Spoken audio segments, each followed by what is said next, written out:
चक 45 NGC के काश्तकारों की खातेदारी भूमि पर काश्त नहीं करने के आरोप में राजस्थान किसान सभा के बैनर तले जिला कलेक्ट्रेट के सामने धरना लगाया गया है। साथ ही धरने पर बैठे लोगों का कहना है कि प्रशासन उनकी सुनवाई नहीं कर रहा है और उन्हें काश्त नहीं करने का जो आरोप लगाया है वो पूर्व मंत्री डॉक्टर राम प्रताप पर लगाया है। और धरने पर बैठे माकपा नेता राम कुमार और सुभाष मक्का सर का कहना है कि वे लोग ज़मीन लेना चाहते हैं, इसलिए ये सब कर रहे हैं और उन्हें काश्त नहीं करने दी जा रही यहाँ पे किसानों को, और उसकी वो मुआवजे की मांग कर रहे हैं। तो वहीं इस मामले में आज पूर्व मंत्री के परिवार की तरफ से पत्रकार वार्ता का आयोजन किया गया और मौका स्थिति भी मीडिया को दिखाई गई। तो अमित साहू का कहना है कि पहली तो कि जो उन्होंने यहाँ पे निशाने पर लिया, जो यहाँ माकपा नेता बैठे हैं उनको निशाने पर लिया। उनका कहना है कि कुछ इक्का दुक्का लोग हैं जो झोला छाप राजनीति करते हैं, वो ऐसी राजनीति नहीं करें, यानी कि तथ्योंहीन जो वे बात कह रहे हैं वो नहीं करें। एक धरना लगाना, जो तथ्यहीन बातों पर धरना लगाना कहीं उचित नहीं है। अगर मेरी गलती है तो मुझे सज़ा दी जाए, और एक नेता का बेटा होना या चुनाव लड़ना कोई गुनाह नहीं है। क्या किसी पार्टी से जुड़ा होना तो उसका सिविल हक नहीं बनता, क्योंकि अवैध खनन यहाँ पे हो रहा था जिसके चलते उनकी ज़मीन और उनकी बिल्डिंग खराब हो रही थी, जिस पर उन्होंने प्रशासन से गुहार लगाई और प्रशासन ने ये कार्रवाई की है। अगर इसमें कहीं भी कुछ गलत हुआ है तो मैं सज़ा भुगतने को तैयार हूँ, लेकिन बेवजह की राजनीति नहीं करें। चुनाव आने वाले हैं वहीं, और ये मुद्दा अभी क्यों उठाया गया है, लोग भी वहाँ पे आए, जो कि एक पंचायत हुई थी 2 बार। उनका कहना है कि पंचायत हुई थी, उसमें भी बात हुई थी, लेकिन जो सामने वाला पक्ष है जो धरने पे बैठा है वो लोग तो वहीं अपनी ही बात से जो माकपा नेता है कामरेड राम कुमार, उनका कहना है कि कोई पंचायत हुई ही नहीं है। हालांकि हमें 3 लोग ऐसे मिले जिनका कहना है कि पंचायत हुई थी, लेकिन बात सिरे नहीं चढ़ी। आदरणीय डॉक्टर राम प्रताप जी व उनके परिवार, मतलब मेरे खिलाफ, कि मैं उनकी ज़मीन पे हम लोग अवैध रूप से कब्जा करना चाहते हैं और उनको काश्त नहीं करने दें। आप लोगों ने मेरे साथ यह मौके पे देखा और देखने पे आप लोगों को पता लग गया कि कौन कब्जा करना चाहता है और कौन क्या, किसकी क्या मंशा है। इन लोगों ने साल भर पहले जब यहाँ पे अवैध रूप से मिट्टी की खुदाई की तो हम लोगों ने इनको पड़ोसी होने के नाते 2-4 बार रोका। जब इन्होंने हमारी बात नहीं मानी तो हम लोगों ने हमारा एक सिविल अधिकार उसका प्रयोग करते हुए हम लोगों ने इसकी शिकायत तहसीलदार से की कि हमारी बिल्डिंग को खतरा है, हमारा जो गोडाउन बना हुआ है उसको खतरा है, और हमारी इस खतरे गोडाउन के खतरे के देखते हुए मिट्टी का खनन रोका जाए। पटवारी ने मौके पे आके रिपोर्ट की। मौके पे आके पटवारी ने रिपोर्ट की कि खनन हो रहा है, किसी प्रकार से कोई परमिशन नहीं ली हुई, बिना परमिशन के खनन कर रहे हैं और अवैध खनन हो रहा है। उसी के आधार पे तहसीलदार जी ने एसडीएम साहब को धारा 177 की कार्रवाई के लिए लिखा। धारा 177 की कार्रवाई मतलब ज़मीन रकबा राज करने के लिए लिखा। एसडीएम साहब ने मेरे से बात की, मैंने खुद उन्हें मना किया कि नहीं, किसी गरीब आदमी की ज़मीन को हमें कुड़क नहीं, रकबा राज नहीं कराना। उसके बाद बार बार इनको रोकने पे भी ये नहीं माने, और अब इन्होंने हम पे बेवजह का आरोप लगा रहे हैं कि हम लोग इनकी ज़मीन पे कब्जा करना चाहते हैं, या हम लोगों ने हरिजनों की ज़मीन पे जाने के लिए रास्ता नहीं छोड़ रखा। तो मेरे तो ये समझ में नहीं आ रही कि हर दिन ये अपना बयान बदलते हैं, हर बात पे ये बयान बदलते हैं।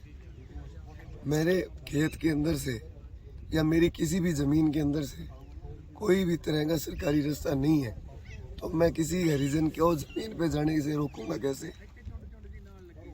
पर चुनाव का टाइम है, इसलिए ये फालतू नेतागिरी करने वाले लोग, मैं बार बार कहूँगा, क्योंकि आज सुबह मैंने एक चैनल के माध्यम से देखा भी था कि हमारे जो आदरणीय शोभा सिंह जी थे, उनके छोटे बेटे, उन्होंने अब मेरे पे आरोप लगाया था कि बोलने का ढंग नहीं है। तो झोला छाप राजनीति जो करते हैं उसमें मैं भी हो सकता हूँ। झोला छाप राजनीति का मतलब ये होता है कि आप आंदोलन करो, पर उसके तथ्यों की जानकारी लेने के बाद में आंदोलन करो। जो आदमी तथ्यों की जानकारी के बिना आंदोलन करेगा ना, तो निश्चित तौर पे वो झोला छाप राजनीति करेगा और वो झोला छाप नेता ही कहलाएगा, चाहे मैं ही क्यों ना हूँ उसमें। इसलिए मुझे यहाँ कहने में कहीं शर्म नहीं है कि जो अपने राजनीति रोटियाँ सेकने के लिए व्यर्थ के अंदर किसी गरीब को परेशान कर रहे हैं या किसी हम लोगों को चुनाव के टाइम में परेशान जो कर रहे हैं, तो निश्चित तौर पे गलत है। मैं आम लोगों से अपील करूँगा कि जिस किसी के मन में थोड़ी भी शंका हो, वो यहाँ मौका आके देख ले। मौका आके देखने के बाद में जो उसका निर्णय हो वो हमें सुनाए। हम उस निर्णय की पालना करने के लिए तत्पर तैयार हैं। और मैं तो आप पत्रकार बंधुओं को, लोकतंत्र का चौथा स्तंभ है आप, मैं आप लोगों को ही मेरा पंचायती नियुक्त करता हूँ। अगर मैं गलत हूँ, अगर मेरी बात गलत है और अगर मेरी बात में कहीं भी कोई कमी है, तो आप मैं नाक कान की शर्त लगाने के लिए तैयार हूँ। मुझे ज़मीन किसी की नहीं चाहिए। मुझे मेरे गोदाम की रक्षा करने के लिए उसकी वो बिल्डिंग ना गिरे, मेरी सारी कार्रवाई सिर्फ उस बात के लिए थी। ना ही मैंने किसी को खेती करने के लिए रोका, ना ही किसी की ज़मीन में जाने के लिए मैंने किसी को रोका, ना ही मैं कोई रोकने वाला होता। हालांकि आपको मैं भी एक चीज़ और दिखाऊंगा। ये तो कह रहे हैं कि मैंने इनको मैं खेती नहीं करने दे रहा, इसलिए 18 साल से मेरा 1 बीघा ज़मीन, उसकी हालत आप देख लेना। आज 18 साल से इन लोगों की वजह से मैंने ज़मीन में बिजाई नहीं की। मेरे भी तो परिवार है, मुझे भी तो खेती से आमदनी चाहिए। मैंने कोई ज़मीन रख के या रखने के लिए नहीं रखी। ठीक है जी। ਵਾਰੀ ਪੰਚਾਇਤ ਹੋਈ ਸੀਗੀ। ਪੰਚਾਇਤ ਦੇ ਵਿੱਚ ਜੋ ਗੱਲ ਕਹੀ ਸੀ ਇਹਨਾਂ ਦੀ ਵੀ ਮੰਨੀ, ਉਹਨਾਂ ਦੀ ਵੀ ਮੰਨੀ, ਪਰ ਉਹ ਬਾਅਦ ਦੇ ਵਿੱਚ ਮੁੱਕਰਦੇ ਰਹੇ ਥਾਣਾ ਉੱਤੇ। 3-4 ਵਾਰੀ ਦਫਾ ਹੋਈ, ਇੱਕੇ ਦਿਨ 3 ਵਾਰੀ ਦਫਾ ਹੋਈ, 3 ਵਾਰੀ ਉਹ ਪੈਰ ਤੇ ਮੁੱਕਰਦੇ ਰਹੇ ਹੈਗੇ। पंचायत में क्या रहा था?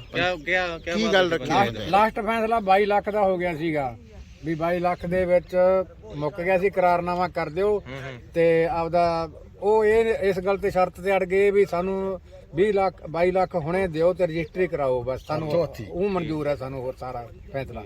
ਤੇ ਆ ਜਿਹੜਾ ਧਰਨਾ ਦੋਨਾਂ ਲਾ ਰਹੇ ਗਲਤ ਲਾ ਰਹੇ ਕਿ ਉਹ ਤਾਂ ਬਾਅਦ ਦੇ ਵਿੱਚ ਲੱਗਿਆ। ਉਦੋਂ ਪਹਿਲਾਂ ਜਿਹੜਾ ਲਾਸਟ ਫੈਸਲਾ ਹੋਇਆ ਸੀਗਾ ਉਹਦੇ ਵਿੱਚ 22 ਲੱਖ ਦੀ ਗੱਲ ਹੋ ਗਈ ਸੀਗੀ ਵੀ 22 ਲੱਖ ਦੇ ਆਪਦਾ ਬੂਟਾ ਸਿੰਘ ਕਹਿੰਦਾ ਵੀ ਹੁਣੇ ਸਾਨੂੰ ਪੈਸੇ ਦੇ ਦਿਓ ਤੇ ਰਜਿਸਟਰੀ ਕਰਾ ਲਓ ਤੇ ਸਾਡਾ ਸਾਰਾ ਕੁਝ ਫਾਈਨਲ ਹੈ।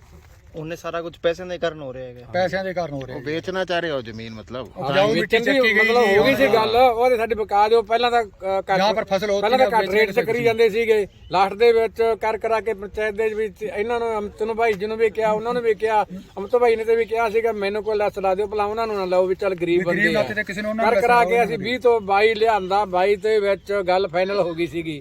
ਲਾਸਟ ਦੇ ਵਿੱਚ ਇੰਨੀ ਗੱਲ ਹੋਈ ਵੀ ਉਹਨਾਂ ਨੇ 22 ਲੱਖ ਕਹਿੰਦੇ ਵੀ ਸਾਨੂੰ ਹੁਣੇ ਦਿਓ ਤੇ ਬਾਅਦ ਦੇ ਵਿੱਚ ਮੈਨੂੰ ਤਾਂ ਕੋਈ ਕੰਮ ਹੋ ਕੇ ਚਲਾ ਗਿਆ ਸੀਗਾ। ਇਹ ਹਰਚਰਨ ਭਾਈ ਜੀ ਤੇ ਹੋਰ ਸੀਗੇ ਵੀ ਉਹ ਕਹਿੰਦਾ ਮੈਨੂੰ ਪਿੰਡ ਦੇ ਤੇ ਵਿਸ਼ਵਾਸ ਨਹੀਂ।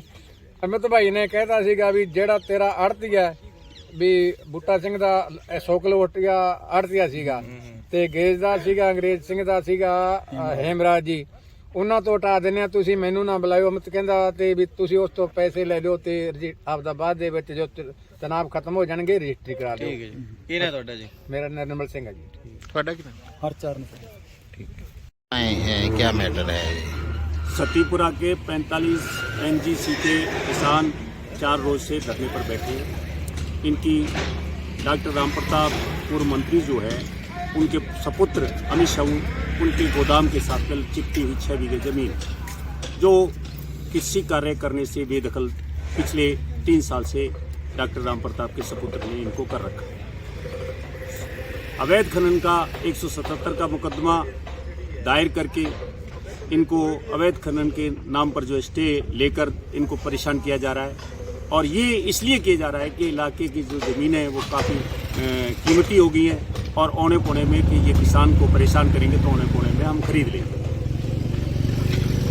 अभी इन्होंने पत्रकार वार्ता की है मंत्री के पुत्र ने, तो उनका कहना है कि मेरी जो बिल्डिंग है वो अवैध खनन की वजह से ख़राब हो रही थी, उसकी एप्लीकेशन लगाई गई। क्योंकि वो जो ज़मीन जो बिल्डिंग जो है वो टिब्बे पर बनी हुई है और किसानों की जो ज़मीन तमाम सारी ज़मीन को देखोगे तो उससे इनकी फुट तो 2 फुट ज़मीन ऊपर ऊंची है, उससे भी ऊंची है। और इनकी ज़मीन, इनका जो वेयर हाउस बना है वो उस टिब्बे के ऊपर बना है। और उसके अलावा 7 फुट तक इन किसानों की ज़मीन जो है अमित शाह ने दबा रखी है।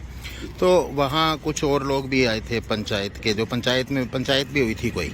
नहीं, तो, कोई पंचायत, हाँ जी, पंचायत कोई नहीं हुई। पंचायत कोई भी नहीं हुई। पंचायत नहीं हुई। उनके दलाल जो जरूर आए थे वो कह रहे थे आपका सौदा कराते, आपकी ज़मीन आप डॉक्टर साहब को दे दो, क्यों परेशान हो?